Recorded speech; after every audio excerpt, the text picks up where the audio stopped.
오늘 주시는 말씀은 고린도후서 1장 3절로 7절입니다. 같이 봉독합니다. 찬송하리로다. 그는 우리 주 예수 그리스도의 하나님이시요 자비의 아버지시요 모든 위로의 하나님이시며 우리의 모든 환난 중에서 우리를 위로하사 우리로 하여금 하나님께 받는 위로로서 모든 환난 중에 있는 자들을 능히 위로하게 하시는 이시로다. 그리스도의 고난이 우리에게 넘친 것 같이 우리가 받는 위로도 그리스도로 말미암아 넘치는도다. 우리가 환난 당하는 것도 너희가 위로와 구원을 받게 하려는 것이요 우리가 위로를 받는 것도 너희가 위로를 받게 하려는 것이니 이 위로가 너희 속에서 역사하여 우리가 받는 것 같은 고난을 너희도 견디게 하느니라. 너희를 위한 우리의 소망이 견고함은 너희가 고난에 참여하는 자가 된 것 같이 위로에도 그러할 줄을 알미라. 아멘. 우리 자리에 앉으시면서 서로 인사합니다. 하나님의 위로가 당신 가운데에 가득합니다. 하나님의 위로하심이 여러분 가운데 함께함을 믿습니다. 위로하심이 가득한 교회, 주님이 원하시는 교회 공동체라는 큰 타이틀을 가지고 또 몇 주간 같이 주님이 원하시는 교회가 어떠한 모습으로 있어야 할 것인가에 대해서 함께 또 기도하고 생각하는 시간을 가지길 원합니다. 오늘은 첫 번째 시간으로 위로할 줄 아는 공동체, 따라합니다. 위로할 줄 아는 공동체. 다시 합니다. 위로할 줄 아는 공동체. 위로할 줄 아는 사람이 되어야 합니다. 우리의 공동체 가운데에 하나님의 위로를 받은 우리가 또 우리 지체들을 위로할 수 있는 우리 한 사람 한 사람 우리가 될 수 있기를 주님의 이름으로 간절히 축원을 드립니다. 인생이 쉽지만은 않습니다. 고통의 연속, 고통의 바다, 이런 표현들을 인생이라는 그러한 단어 가운데에 적용이 되어지고 있죠. 우리가 예수 믿는다고 이 땅을 살아가는 우리의 인생 가운데 그 고통이 면제되지는 않습니다. 오히려 예수 믿기 때문에 우리가 당하는 고난과 또 고통과 수준이 다른 그러한 아픔들이 우리 가운데에 다가올 때가 있죠. 때로는 육체적인 박해가 다가오기도 하고 또 어떤 이들에게는 정신적인 수많은 고통의 시간들이 예수 믿기 때문에 다가오는 일들이 우리 가운데에 있습니다. 그러나 바울은 분명히 우리에게 이렇게 이야기해요. 고린도전서 10장 13절에 사람이 감당할 시험 밖에는 너희가 당한 것이 없나니 오직 하나님은 미쁘사 너희가 감당하지 못할 시험 당함을 허락하지 아니하시고 시험 당할 즈음에 또한 피할 길을 내사 너희로 능히 감당하게 하시느니라. 여러분들 어려움 가운데 있습니까? 여러분들 고통이 있고 고난이 있습니까? 여러분들이 감당할 만한 그러한 시험이고 여러분들이 반드시 이겨낼 시험이라는 사실을 조금 더 의심하지 않기를 주님의 이름으로 간절히 축원을 드립니다. 바로 이렇게 능히 감당하게 하시는 힘, 바로 이것이 하나님이 우리에게 주시는 위로를 통해서 가능하게 되는 것입니다. 바로 이것이 오늘 본문의 메시지인데요. 초대 교회사를 보면 서머나 교회 감독이었던 폴리캅이라는 사람의 순교의 장면을 기록해 놓은 것이 터툴리안이라는 그러한 교부에 의해서 기록된 사건이 있습니다. 이 사도 요한의 제자였어요. 폴리캅이라는 사람은. 그래서 사도 요한에 의해서 서머나 교회 감독으로 임명을 받습니다. 그런데 당시에 로마 황제가 도미티아누스라는 그런 황제였어요. AD 81년부터 96년까지 이 황제로서 11번째 로마의 황제로 다스렸던 그러한 왕인데 이 사람이 우리가 잘 아는 로마에 있는 콜로세움이라는 그러한 이 원형 경기장 그것도 세웠고 이 로마군이 승리해서 들어올 때 그 개선문을 통과하는데 이 개선문도 만들었던 왕이 이 도미티아누스 황제예요.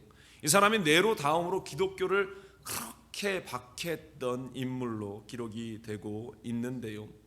이 자신을 이 숭배의 대상으로 신의 아들이다라고 이야기하면서 숭배했던 왕이 이 황제가 이 사람이었습니다. 그런데 이 서머나 교회는 폴리캅이라는 이 지도자를 중심으로 해서 황제 숭배를 철저히 거부하죠. 나는 그리스도인인데 내가 어떻게 하나님 외에 다른 우상을 섬길 수 있겠는가? 많은 사람들이 이 폴리캅을 따르면서 채찍에 맞고 살점이 찢어져 나가고 십자가형을 당하고 죽음을 당하는 그러한 수많은 그러한 일들 가운데에도, 그 고난 가운데에도 초인적인 힘과 능력을 가지고 그들이 그 모든 시련과 박해를 견디어 나갑니다. 이제 이 죽음의 위기가 이 폴리캅에게도 다가옵니다. 사람들이 이 폴리캅을 잡기 위해서 지도자를 무너뜨리면 된다라고 생각해서 폴리캅을 잡기 위해서 이제 혈안이 되었는데요, 이 형제들이 폴리캅을 피할 것을 권합니다. 그래서 작은 도시에 피해 있는데 그가 어느 날 꿈을 꾸게 됩니다. 자신의 베개가 불타는 그러한 환상의 꿈을 꿉니다. 깨달았어요. 아, 내가 화형에 처해서 죽게 되겠구나, 불에 타서 죽게 되겠구나, 순교하게 되겠구나. 결국 이 폴리캅도 이제 로마 이 군인들에게 잡히게 됩니다. 그리고 이가 자신이 붙잡혔을 때 나에게 2시간만 달라, 내가 하나님께 기도하고 오겠다라고 하고 그가 사람들에게 먹을 것을 주고 그 시간을 요청을 하고 이제 돌아옵니다. 그런데 헤롯이라는 이름을 가진 치안관이 이제 폴리캅이 왔을 때 그에게 이렇게 이야기합니다. 당신 나이도 많지 않아, 당신 나이도 그렇게 많은데 이렇게 비참하게 죽어서 되겠느냐, 예수를 믿지 않는다 한마디만 하면 내가 너를 풀어줄 수 있다, 네가 그 한마디만 하면 충분하다라고 이 폴리캅을 회유합니다. 이때에 이 폴리캅이 이렇게 이야기합니다. 내가 86해 동안 그분을 섬겼습니다. 그분은 나에게 나쁘시게 한 적이 한 번도 없습니다. 그런데 어떻게 나를 구원하신 나의 왕을 저주하고 거부할 수 있겠습니까? 그렇게 이야기합니다. 총독이 계속 강요를 합니다. 그러자 폴리캅이 또 이렇게 이야기합니다. 만약 당신이 내가 황제의 수호신에게 맹세하리라고 헛된 기대를 하거나 내가 누구인지 모른다면 분명히 들으십시오. 나는 그리스도인입니다. 이렇게 폴리캅이 고백했다고 합니다. 총독은 이렇게 이야기하죠. 맹수들이 당신에게 겁을 주지 못한다면 나는 당신을 뜨거운 불에 던져버릴 겁니다. 그러자 폴리캅이 다시 한번 하는 이야기가, 당신은 1시간 동안 타다가 곧 꺼져버릴 불로 나를 위협하고 있습니다. 그러나 다른 불, 다가올 심판의 불, 경건하지 않은 자를 위해 준비된 영원한 형벌을 알지 못하기 때문입니다. 당신이 왜 시간을 끌고 있습니까? 원하는 대로 속히 집행하시오. 결국 이 폴리캅은 뜨거운 불 가운데에 던져져서 화형에 처하게 됩니다. 그러나 그 뜨거운 불길 가운데에서도 이 폴리캅은 용기를 잃지 않았고 그 얼굴은 은혜로 충만했다라고 역사가 기록하고 있어요. 정말로 경건한 그리스도인의 모습이었다. 어떻게 그가 그러한 순교의 현장에 주저하지 않고 서 있을 수 있었을까? 만약 우리라면, 나라면 그 고난의 현장 속에 이 폴리캅처럼 당당하게 이야기할 수 있을까? 그 한 가지 이유는 바로 하나님의 위로하심이 이 폴리캅, 순교자 폴리캅에게 있었기 때문이다라는 것입니다. 지금 고린도 교회를 향해서 편지를 쓰고 있는 사도 바울, 이 바울 자신도 고난 가운데에서 어렵지만 힘들지만 수고롭지만 하나님이 주신 위로가 또 그에게 있었기 때문에, 그것을 경험했기 때문에 하나님의 교회 공동체가 이와 같은 경험 가운데에 있어야 하고 하나님의 위로가 그들 가운데에 있어야 한다라는 사실을 강조하고 있습니다. 오늘 사랑하는 우리 순복음 중앙교회 역시 하나님의 위로를 얻고 또 하나님의 위로를 받는 저와 여러분들이 그 위로를 고통 가운데 있는 자들에게 찾아가 또 위로하고 또 그들이 하나님의 공동체 안에서 위로함을 얻을 수 있도록 이끌 수 있는 저와 여러분들이 되기를 간절히 축원을 드립니다. 그래서 우리 공동체가 있어야 할, 가져야 할 모습에 대해서 첫 번째로 오늘 나눌 주제가 위로라는 것인데요, 먼저 첫 번째로 오늘 우리가 발견할 수 있는 것은 하나님은 온갖 위로를 우리에게 주시는 분이다라는 사실입니다. 따라해 봅니다. 하나님이 우리에게 위로를 주십니다. 다시 합니다. 하나님이 우리에게 위로를 주십니다. 그것도 온갖 종류의, 모든 종류의. 여러분들이 어떠한 환경에 있든지 또 어떠한 모습으로 있든지 어떠한 고난의 현장에 있든지 하나님이 여러분들을 위로하신다. 오늘 본문 고린도서 1장 3절로 4절은 말합니다.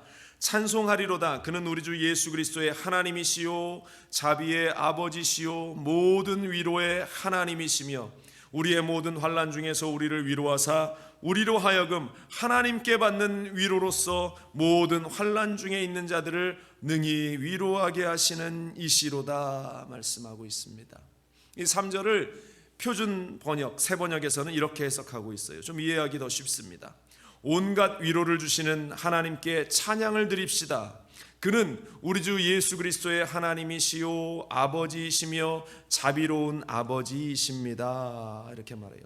온갖 위로를 주시는 하나님, 하나님이 우리에게 낙심 가운데 있고 또 슬픔 가운데 있고 좌절이 우리를 엄습한다 할지라도 우리를 위로하신다. 여러분들, 하나님이 여러분들을 위로하신다는 이 사실로 우리의 마음이 얼마나 힘이 나고 우리의 삶이 얼마나 힘이 나는지 여러분들 그것을 느끼고 아는 사람이 그리스도인인 줄로 믿습니다. 동병상련이라는 말이 있죠. 같은 아픔을 겪은 사람이 그 아픔을 겪는 사람들의 사정을 이해하는 것이죠. 오랫동안 집이 없었던 사람은 이 집이 없어서 헤매어 다니는 사람들의 그 아픔을 잘 압니다. 또 우리와 같은 이민자의 삶을 사는 사람들, 이민자의 그 삶이 얼마나 서글프고 서러운가라는 사실을 우리가 잘 알기 때문에 우리 처음 이민 오는 많은 사람들을 함께 위로하고 그들에게 먹을 것도 주고 함께 사랑을 나누었던 것이 이 이민 초기의 교회들의 모습 아니었겠습니까? 그래서 함께 모여 음식도 나누고 한 주간의 서름도 나누면서 다시 그 모든 것들을 해소하며 위로를 얻고 다시 세상에 나가서 또 한 주간의 삶을 살았던 것이 우리 이민자들의 모습이었고 지금도 크게 다르지 않는 바로 이것이 이민교회의 역할이었는데 우리 하나님 역시 말뿐인 위로가 아니라 정말로 이 땅 가운데에 예수 그리스도께서 이 땅 가운데 오셔서 우리가 당할 모든 고난과 수치와 아픔을 다 겪으시면서 내가 그것을 안다, 내가 너의 사정을 안다, 내가 너의 아픔을 안다 라고 하시면서 우리 주님께서 우리를 위로하고 계시는 줄로 믿습니다. 그래서 십자가에 달리셔서 3일 만에 부활하시고 지금 우리가 이 사순절을 살아가면서 주님의 그 아픔과 주님의 당하신 그 고통을 보면서 또다시 우리가 위로를 얻는 것, 얼마나 크신 사랑과 은혜인가를 우리는 이 시간을 통해서 깨달아 알게 되는 것입니다.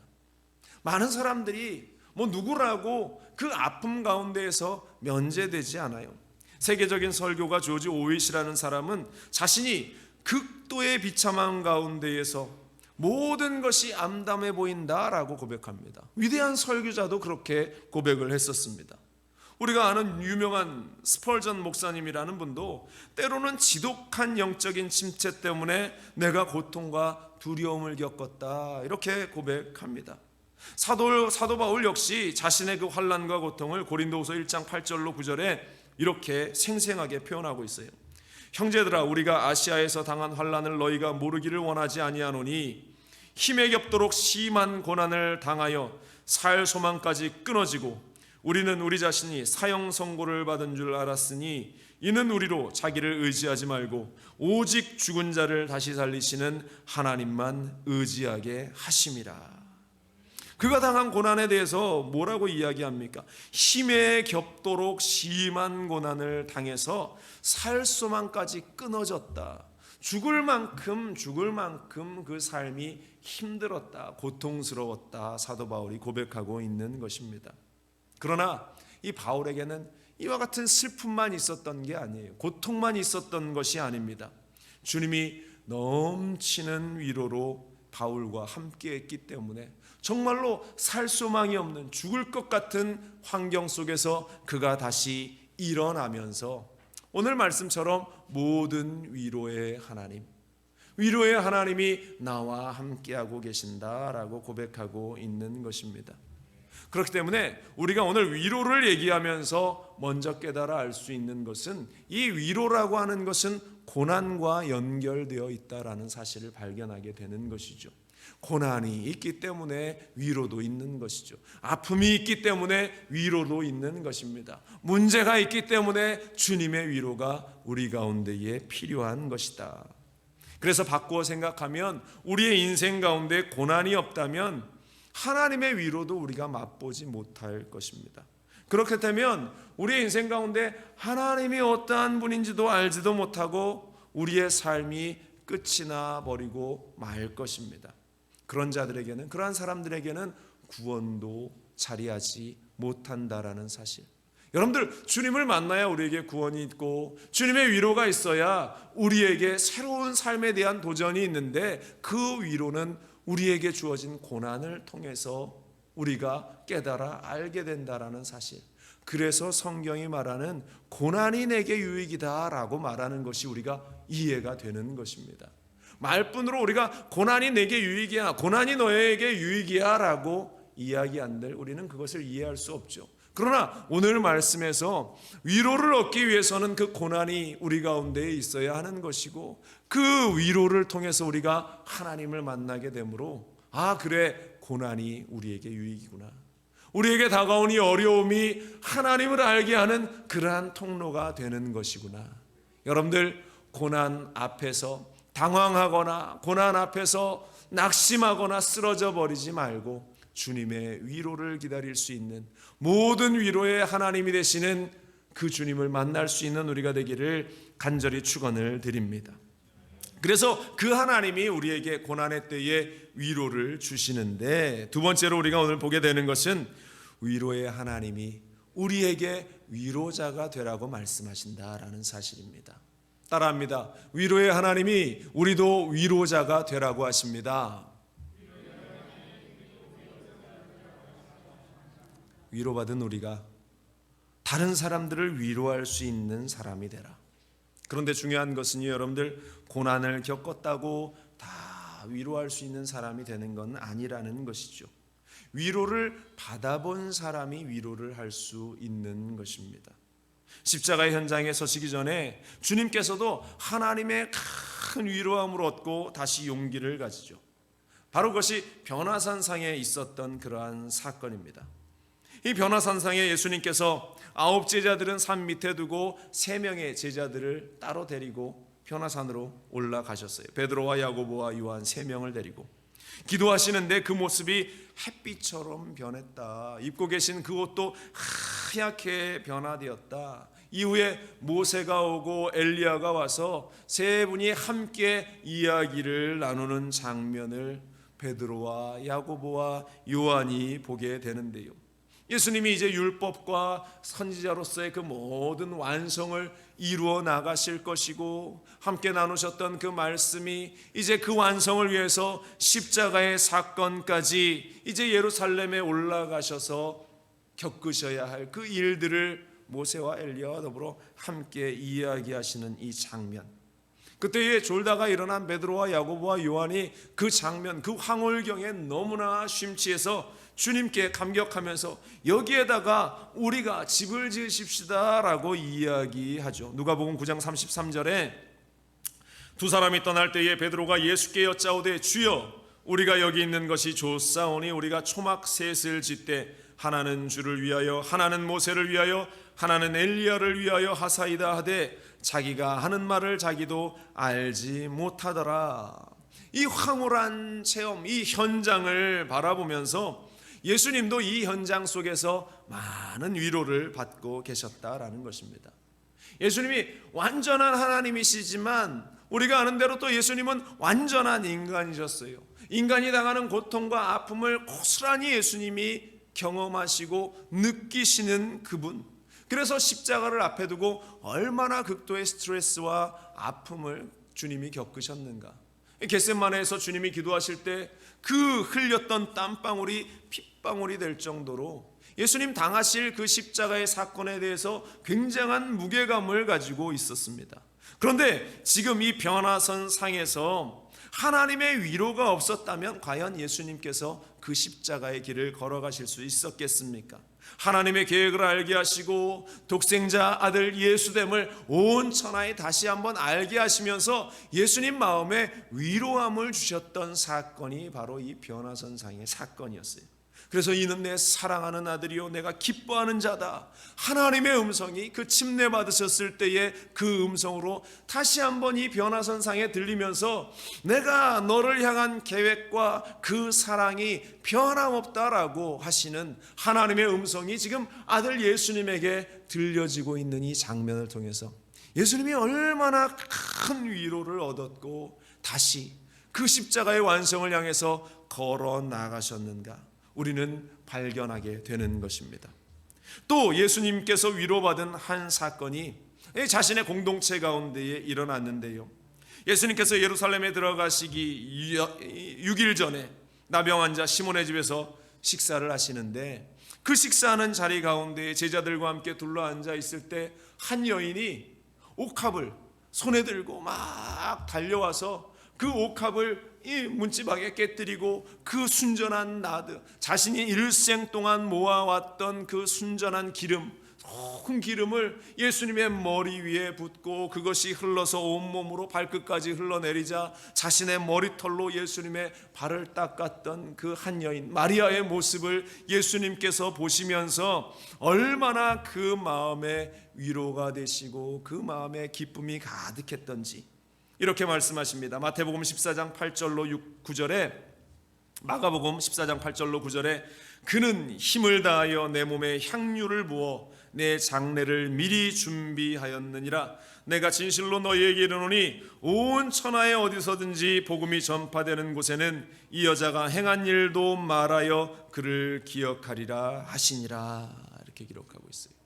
주님께서 하나님을 통해서 위로함을 얻고 우리 주님께서도 또 그의 공동체를 통해서 위로함을 얻으면서 다시 한번 그 일을 사명을 감당할 수 있도록 힘을 얻으셨다. 사랑하는 여러분들, 이렇게 위로함을 받으신 우리 예수님께서 오늘 이 시간 우리를 위로하고 계시는 줄로 믿습니다. 주님의 위로가 여러분들의 낙심이 되는 마음 가운데에 주님의 위로가 상처 입은 여러분들의 마음 가운데에 임해서 여러분들도 위로함을 얻을 수 있게 되기를 간절히 축원을 드립니다. 그런데 그 위로가 내가 받는 것으로 끝나서는 안 되고 우리가 받은 그 위로를 가지고 또 위로하는 자가 되라고 오늘 성경은 말씀하고 있는 것입니다.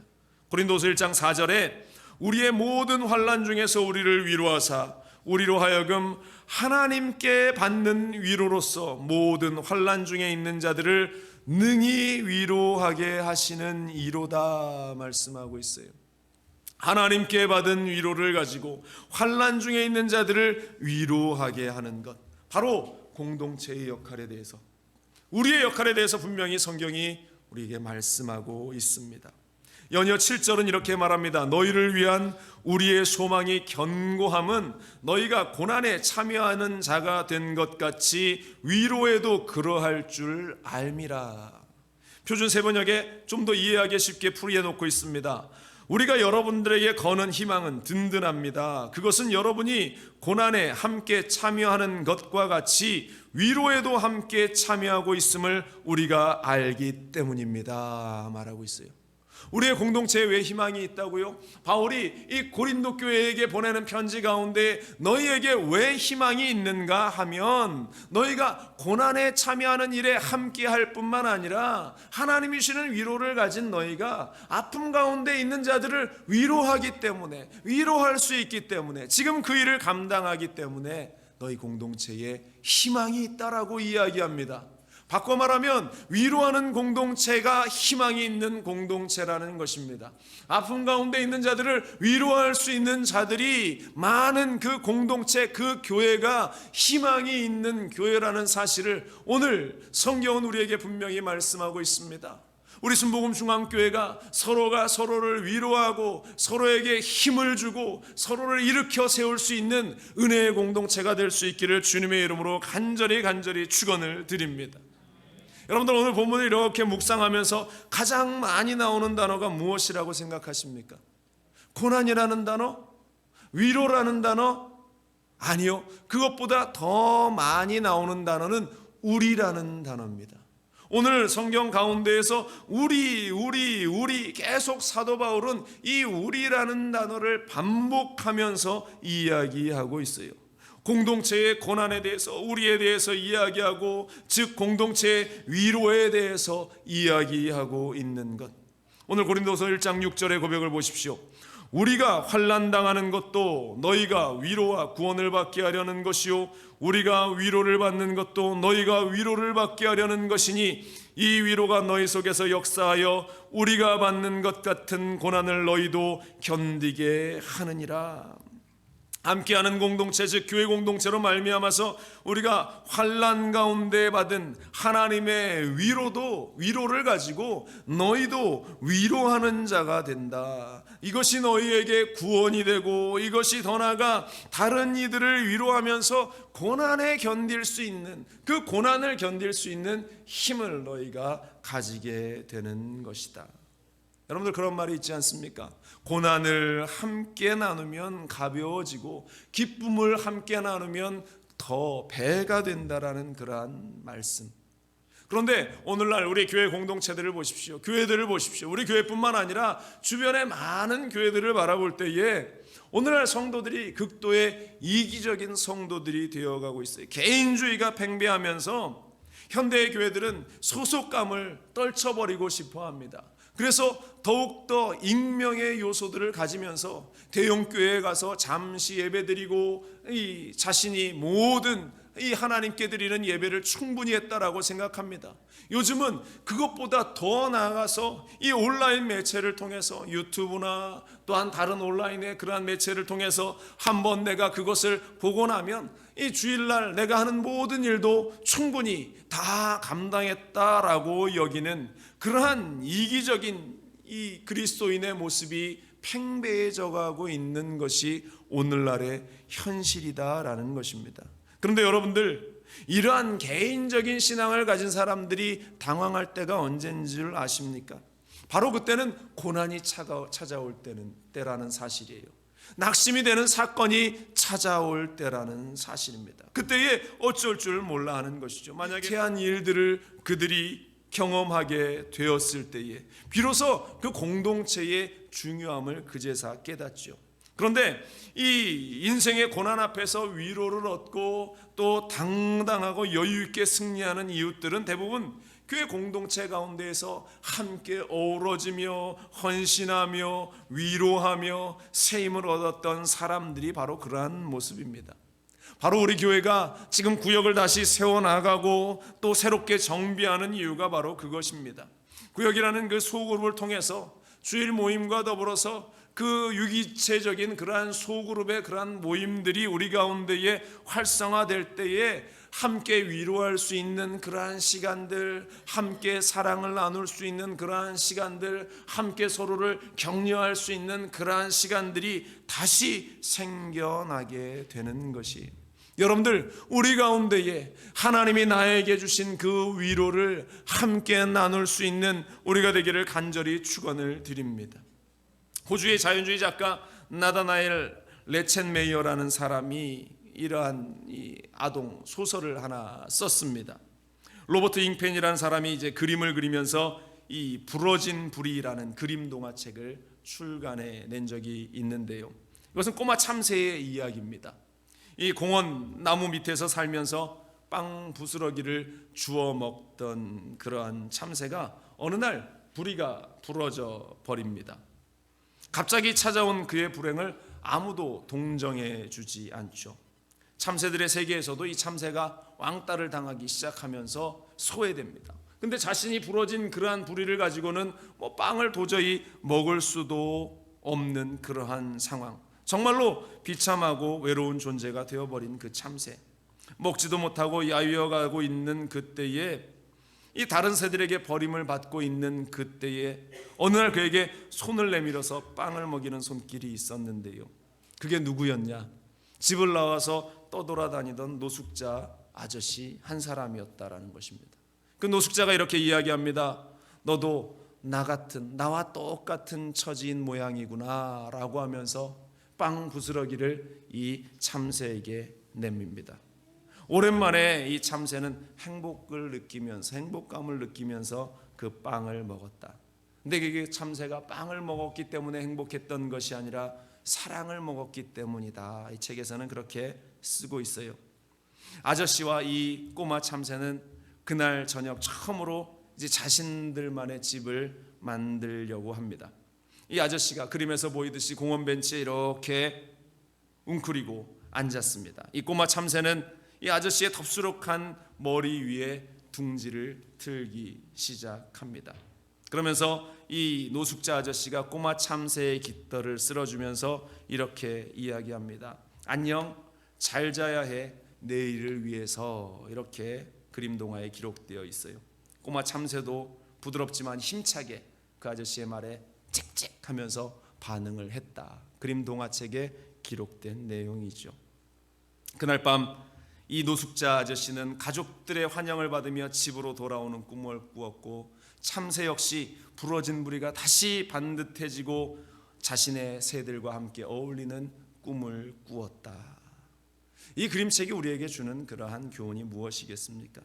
우리에게도 이 부리가 부러지는 그러한 일들이 언제든지 일어날 수 있다라는 것이죠. 그러나 그러한 불행 또한 견디는 방법이 있다. 무엇을 통해서? 서로가 서로에게 주는 위로를 통해서 견딜 수 있는, 이길 수 있는 힘을 얻을 수 있다라는 것이 이 부러진 불이라는 어린이 그림 동화에 나오는 중요한 메시지고 교훈이다라는 것입니다. 사랑하는 여러분들, 오늘 본문이 우리에게 주는 메시지와 같은 것이에요. 누군가에게서 얻는 그러한 위로. 그러나 먼저 우리는 이 위로를 사람에게서 찾을 것이 아니라 하나님에게서 찾아야 하는 것이고, 하나님께서 얻은 위로를 가지고 우리는 아파하는 자들, 괴로워하는 자들, 눈물을 흘리는 자들에게 우리는 함께 나눌 수 있는 그리스도인들이 되어야 할 줄로 믿습니다. 지금 우리 주변에 우크라이나 땅이 전쟁으로 인해서 어려움을 겪고 있죠.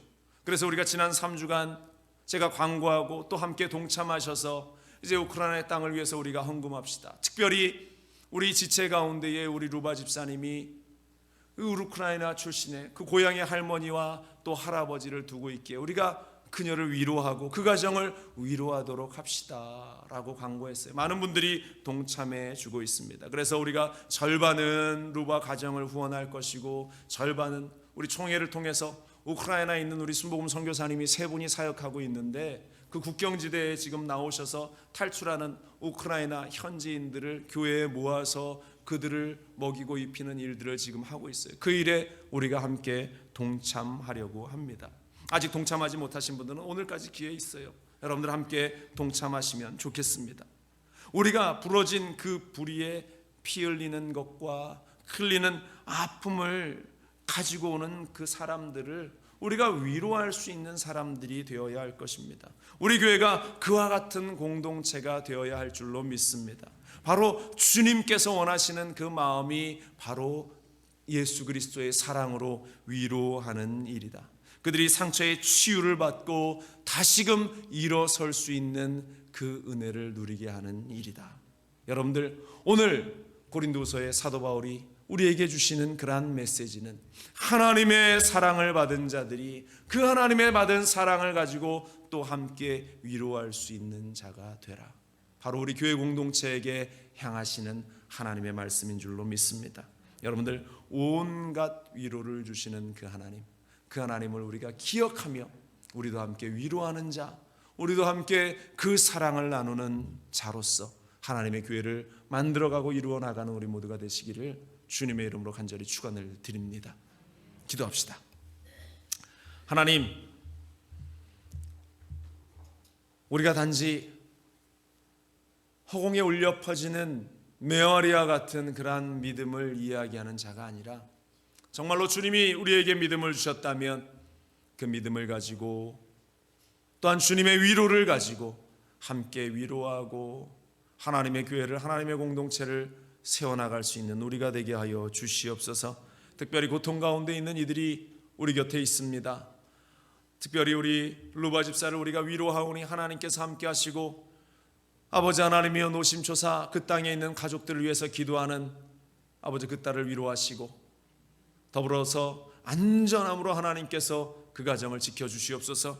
특별히 연약함 가운데 있는 지체들, 여러 문제 가운데 있는 지체들을 하나님 기억하셔서 그들의 고통이 하나님 주신 위로로 다시 힘을 얻는 시간이 되게 하시고, 하나님의 위로로 다시 일어설 수 있는 시간이 될 수 있도록 주님 도와주시옵소서. 우리 가운데 그러한 일들이 많아지면서 서로를 서로 기도하고 사랑할 수 있는 우리가 되게 하시고, 그 일이 우리의 구역들을 통해서, 우리의 소그룹을 통해서, 또한 각 선교회들을 통해서 이루어지는 역사가 있게 하여 주옵소서. 주님께서 함께 하심을 믿고 감사드리며 이 모든 말씀으로 주 예수 그리스도의 이름으로 간절히 기도합니다. 아멘.